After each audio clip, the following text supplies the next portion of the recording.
యష్మి, నిఖిల్ వీళ్ళ ఫాదర్ కానీ మదర్ కానీ చెప్పిన ఫీడ్బ్యాక్ అంటే బయట ఎలా ఉంది ఇలా ఆడు, వాళ్ళిద్దరు చెప్పింది ఏంటంటే ఇండివిజువల్గా ఆడు, నీవుగా డెసిషన్స్ తీసుకుని నీ గురించే ఆడు, ఎవరి గురించి వద్దు, గ్రూప్ గేమ్స్ అస్సలు వద్దు.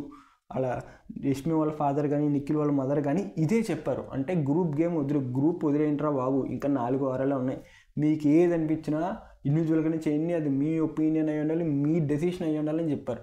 సో వీళ్ళ దీని గురించి నైట్ డిస్కషన్ కూడా పెట్టుకున్నారు. నిన్న నైట్ ఎపిసోడ్ కంప్లీట్ అయిన తర్వాత 10:30కి లైవ్ జరుగుతున్నప్పుడు అర్ధరాత్రి 12:30 టైంకి చూస్తుండగా ర్యాండమ్గా టైం ఎగ్జాక్ట్ గుర్తులేదు కానీ సో వాళ్ళైతే ఇప్పుడు గ్రూప్గా ఆడద్దు, ఏదన్నా సైకిల్ చేసుకోవచ్చు ఇలాగేదో మాట్లాడుకుంటున్నారు. సో ఎంత సైకిల్ చేసినా ఏం చేసినా కెమెరా ఉంది, బయట ఎంతమంది ఆడియన్స్ ఉన్నారు.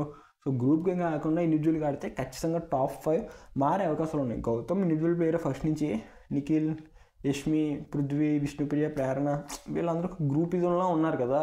సో ఈ గ్రూప్ కొల్లగొట్టి ఎవరికారు విడిగా ఆడుకుంటే చాలా వరకు చాలా ప్లస్ అయింది. నిఖిల్ వాళ్ళ మదర్ కానీ యష్మి వాళ్ళ ఫాదర్ కానీ ఎగ్జాక్ట్ పాయింట్ చెప్పారు. సో ఇది లీక్ అన్నా తెలియదు, ఎందుకంటే ఇప్పటివరకు ఏ సీజన్స్లో కూడా ఇలా చెప్పలే, హింట్లు ఇవ్వాల. బాగా ఆడుతున్నాం, గ్రాండ్ ఫినాల్లో కలుసుకుందాం, ట్రోఫీ ఎత్తుకోవాలి నువ్వు, ఇంతే, ఇంతకుమించి ఒక మాట ఎక్స్ట్రా కూడా మాట్లాడేవారు కాదు. బట్ ఇప్పుడు చూస్తే చాలా మొత్తం లీక్ మీద లీక్ చేస్తారు.